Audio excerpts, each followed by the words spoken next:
This is a story that I saw and I went, what? Like, the audacity. Are you kidding me? So here's what happened. New England Patriots receiver Nikhil Harry has formally requested a trade. He's a former first-round pick. He was drafted 32nd overall in 2019. And unfortunately, he's been a massive disappointment to this point in his career. He's just been so not what he needed to become. He was expected to become a number one receiver in New England. It just hasn't happened. He's 6'4", 23 years old, played in college at Arizona State, but has not at all delivered on what... I mean, his tape in college was good, and he just hasn't worked out in New England. And it's pretty baffling, how bad the Patriots have been over the years at developing young receivers. So I do wonder how much that plays a part here. But I would imagine that the Patriots head coach, Bill Belichick, heard this and just laughed. He went, what? Are you kidding? You're demanding a trade. You want out. The audacity. Like, you want to be traded? I mean, I can't imagine Bill Belichick didn't kind of scoff at that. Like, you haven't done anything. This is like, I remember in The Mummy, Jake Johnson, who is an actor I really like. Jake Johnson played Nick in New Girl. He's in Spider-Man Into the Spider-Verse. Got a great voice. Sounds a lot like John Boy, by the way. Listen to Jake Johnson, the actor, and then listen to John Boy. And they sound the same. It's hilarious.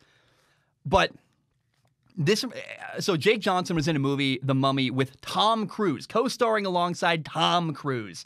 And just imagine that Jake Johnson, who is like an established actor, but I would say he's even more established in his field than Nikhil Harry is in his own.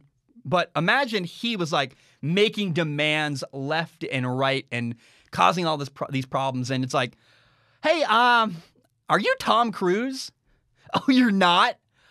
Oh, I'm sorry. Shut up. Like, no, you're lucky to be here, dude. You're lucky to be in this movie alongside Tom Cruise. Nikhil Harry is lucky to be in New England playing for Bill Belichick. That's unfortunately, or not, depending on how you look at it. I mean, that is the reality of the situation. In 2 years, Nikhil Harry's played in 22 games, 21 regular season games, 1 postseason game. He only has 47 catches for 435 yards and 4 touchdown catches. That's nothing.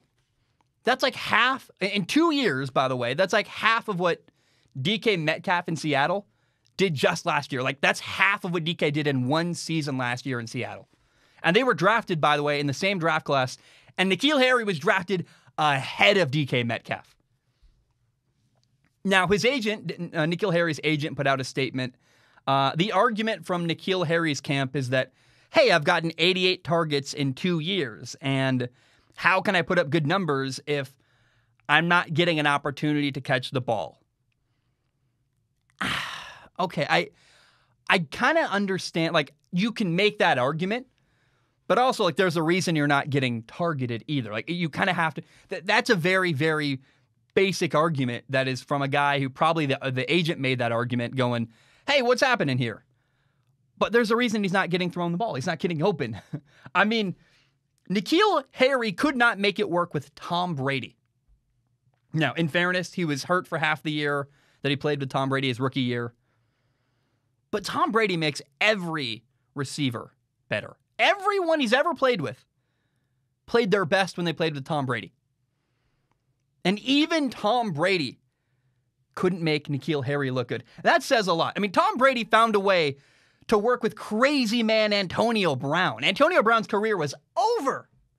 And Tom Brady said, hey, come here. I'll make it work with you. And he managed him and dealt with his crazy man stuff and won a Super Bowl with Antonio. I truly believe the only quarterback in the NFL that could have made Antonio Brown work last year is Tom Brady. I mean, Tom Brady woos him and is kind to him and deals with his nonsense, and, just kind of shepherds him and leads him along the way to winning a Super Bowl. And so, again, it's very telling. You couldn't make it work with Tom Brady. That says something. And there's a couple things here, a couple angles I want to talk about. Number one is that the Patriots have no incentive to trade Nikhil Harry. Like, he demands a trade, and they go, okay, Like, so why would they? Why would they trade Nikhil Harry? He has potential. So first of all, you spent a first-round pick on him. And you're still hoping he's going to turn into something more than what he's done. I mean, there's a lot of reports like maybe he won't make the team this year. But what's he worth? Like a 7th-round pick? I mean, Bill Belichick is spiteful too. Bill Belichick is not the kind of guy that's like, let me help out this guy who's calling me out publicly. Nah, Bill Belichick doesn't roll that way. I don't think. And you could also make an argument. Hey, everybody in Boston, I want to perk up their ears and listen to this for a moment. It's a flawed argument, but you could make the argument that Nikhil Harry played a part in Tom Brady wanting to leave. Here's a fun what if. What would have happened if Nikhil Harry had been a star receiver for Tom Brady to throw to? The same way that Terry McLaurin is in Washington or DK Metcalf is in Seattle. What if Nikhil Harry had been incredible? Would Tom Brady have left? It's a fun what if. I mean, Tom Brady seems way happier in Tampa. He's doing interviews, Howard Stern, The Shop. It's pretty clear that he's been unshackled and allowed to be himself much more in Tampa than when he played for Bill Belichick. That's undeniable. But it's still a fun question to ask. Like, what if Nikhil Harry had been a star? What if Tom Brady had had a DK Metcalf level receiver to throw to in 2019? He didn't. But would things have gone down the same way they did? Would Tom Brady have left? Remember, in 2019, Nikhil Harry was drafted ahead of DK Metcalf, A.J. Brown, Terry McLaurin, Deontay Johnson in Pittsburgh, and they each had better numbers last year alone than Nikhil Harry has put up in 2 years combined in New England. Now, I do got to say this. Here is who should make a move and trade for Nikhil Harry. Will the trade happen? I don't know. But if I am in the Pittsburgh Steelers, a team who is historically ridiculously good at developing young receivers. I mean, they take no-name guys and late-round draft picks and turn them into stars. I mean, that's what Antonio Brown was. Antonio Brown was a guy who they turned him into a star after being drafted like, what do you play, like Toledo or some Akron, some like tiny school, came out of nowhere. Was a star, dude. There's so many, James Washington, there's so many guys. Someone else can compile that. In fact, actually, hey, Devin from the Here We Go show, my buddy Devin.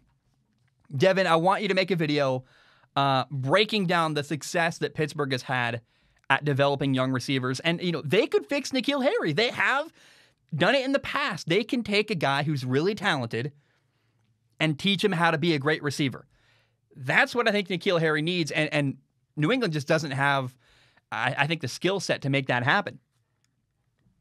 Now, would New England trade Nikhil Harry to Pittsburgh? That's unlikely. I don't think that would happen.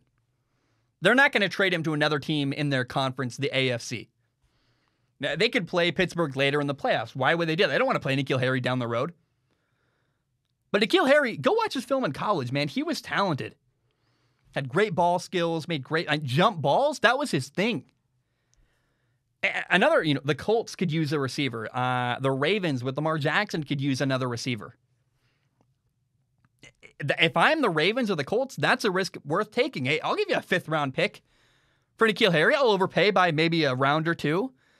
The market says it's like a 6th-round pick. I'll give you a 4th-round pick to take a flyer on a guy we know is really talented who maybe I could develop. It's possible Nikhil Harry's in the wrong situation. It's possible he doesn't work hard. I don't know. Again, if you can't work with Tom Brady, I'm pretty skeptical of you. But again, I ask you, why would New England trade Nikhil Harry, a former first-round pick, to another AFC team? The Colts, the Ravens, the Steelers, teams that they might play in the playoffs. I don't know why they would do that, unless, I guess, if they completely have no respect for Nikhil Harry. They think he's awful, and they just don't think he's going to do anything. Maybe that's the truth. Maybe they think they're going to get a steal by trading him away. They're like, hey, we can take this guy who we're going to cut and is useless to us, who we just have no faith in. We can trade him for nothing and get better. It's better than cutting him, maybe. I'm imagining the Patriots are the kind of team that would trade him away and get use the draft pick to draft like a Hall of Fame player. That's because that's what the Patriots do. It seems like they always win every trade. But again, I ask you, like, why would they trade Nikhil Harry away? Unless, again, they think he's hopeless. If you're going to cut him, I guess it makes sense. But also, Bill Belichick, again, is the kind of guy, he got called out publicly by Nikhil Harry saying, you're not targeting me if I don't like the way you're using me. Okay, buddy, go sit on the bench. I'm going to bury you. I could see Belichick doing that. Maybe the Patriots would trade him to Arizona, an NFC team, a different conference across the other side of the country. And that'd be interesting, watching Nikhil Harry play with, DeAndre Hopkins and Kyler Murray, playing for Cliff Kingsbury alongside Christian Kirk. I mean, I could see that being interesting, learning from older veteran receivers. And I guess, though, the reality is I'd be very surprised if the Patriots did anything. My prediction is they're not going to move an inch. They're going to they're not even going to lift a finger. They're going to nah. We're not, they're probably just going to tell Nikhil Harry to shut up and go back to work. Like, hey, stop calling us out. Keep your mouth shut. Be quiet. I will say it's a bit interesting. I mean, this is something that I've never seen a player have the balls to call out, like to speak up in New England. Everybody in that organization always keeps it very quiet. They don't call people out. They don't demand trades. I've never seen anything like this. So maybe that means something. I don't like, I mean, is it a Tom Brady thing being gone? Is this a sign that the culture's unraveling? I don't know. I don't think so. I think it's kind of a rogue guy who is angry and upset with how his career is going and would rather blame the Patriots than be honest about his work ethic. I mean, here's the problem, Nikhil Harry, is he's saying, it's your fault, not mine. How about work your tail off? If you work your butt off, you're going to succeed. Most of the time. I mean, not everybody has the skill set. I mean, I certainly never, ever could become a amazing sumo wrestler. Like, I just don't have the build. Look at me. I could never be a sumo wrestler. I'm 5'11", skinny. No, that can't happen. But Nikhil Harry does have the skill set to be a great NFL receiver. And the question is, why is that not being developed? Why is he not improving? And rather than own, hey, I got to be better and work my tail off, it feels like he's just blaming the Patriots for not throwing him the ball. And that, to me, that's a sign of a guy I don't really know I would want on my team. So it's an interesting storyline to keep your eyes on. Will Nikhil Harry get traded? Where would he go? What could the Patriots get for him? I mean, again, in college, this dude was a stud. Great at catching jump balls. He has potential, but so far he's been a massive, massive disappointment. So keep your eye on that story. I'm very, very curious what's going to happen with Nikhil Harry.